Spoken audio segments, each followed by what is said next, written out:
Hey guys, welcome back to TechMan.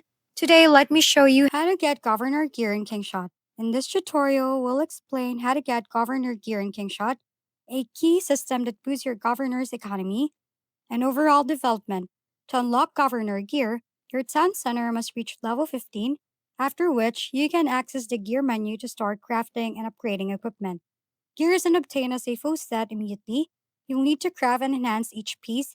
Materials for crafting can be earned by defeating beasts and terrors, with higher level enemies dropping rare items like satin and true gold for advanced upgrades.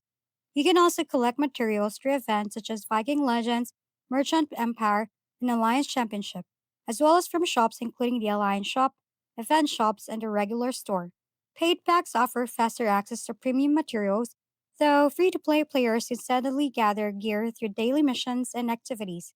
By combining these methods, you can gradually build a powerful set governor gear to strengthen your governor and progress efficiently in both PvE and PvP. If we've been helpful, kindly give us a thumbs up and don't forget to hit the subscribe and bell button for more contents. For any questions and suggestions, comment down below.